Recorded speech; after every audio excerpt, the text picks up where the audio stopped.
Praise the Lord Jesus Christ. Encouraged by the Holy Spirit சீரிஸ்க்கு நம்மள வரவேற்கிறேன். ஆண்டவருக்கு நான் மனதார நன்றி சொல்றேன். என்னோடு கூட 1 கொரிந்தியர் 6வது அதிகாரம் 11வது வசனம். உங்களில் சிலர் இப்படிப்பட்டவர்களாய் இருந்தீர்கள், ஆயினும் கர்த்தராகிய இயேசுவின் நாமத்தினாலும் நமது தேவனுடைய ஆவியினாலும் கழுவப்பட்டீர்கள், பரிசுத்தமாக்கப்பட்டீர்கள், நீதிமான்கள் ஆக்கப்பட்டீர்கள். ஆமீன்.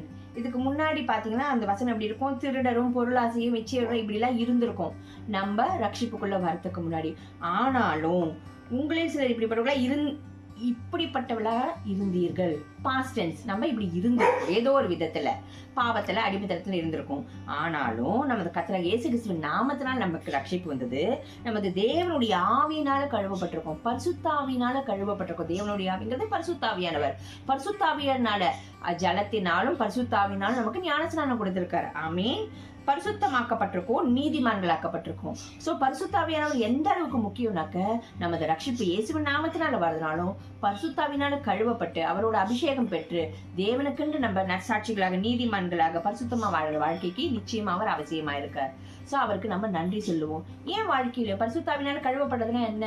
அவர் நமக்குள்ள வரச்சே நம்மளோட இந்த பழைய சில சுபாவங்கள்லாம் இருக்கும் இல்லையா?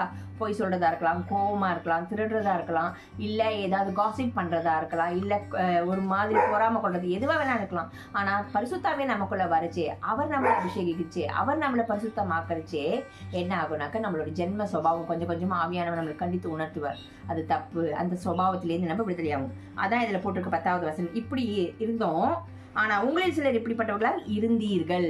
சோ எத்தனையோ சில தவறான பாவத்துல எல்லாம் நம்ம இருந்திருக்கோம். அதுல இருந்து ஆவியானவர் இயேசுவின் நாமத்தினாலும் பரிசுத்தாவியானாலும் நம்ம கழுவப்பட்டு என்ன பண்ணிருக்கோம்? ஆவியினால் கழுவப்பட்டிருக்கோம், பரிசுத்தமாக்கப்பட்டிருக்கோம், ரட்சிக்கப்பட்டிருக்கோம். ஆமீன். ஆண்டவருக்கு நம்ம நன்றி சொல்லுவோம். உங்களுக்குள்ளே எத்தனையோ சுபாவங்கள் மாறி இருக்கும்ல ஆவியானவர் வந்து. அதுக்காக ஆண்டவருக்கு நன்றி சொல்லுங்க. நம்ம துதிக்கப்போம். இப்போ ஜெபிப்போம் வாங்க. எங்கள் அன்பின் பரலோக தகப்பனே, உம்மை துதிக்கிறோம், ஸ்தோத்திரிக்கிறோம்ப்பா. ஆண்டவரே, எங்களோட ஜென்ம சுபாவங்கள் எல்லாம் எத்தனையோ பாவத்திலையும் அடிமைத்தனத்தில் நாங்கள் இருந்திருக்கோம். ஆனால் இயேசுவின் நாமத்தினால ஆண்டவரே தேவனே, உங்களுடைய கிருபையினால் உங்களுடைய ஆவியினால் எங்களை பரிசுத்தமாக்கி நீதிமானாக்கினதுக்காக நன்றி ராஜா.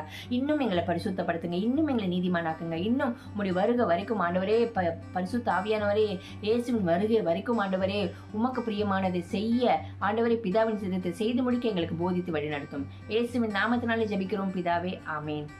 Amen. God bless you.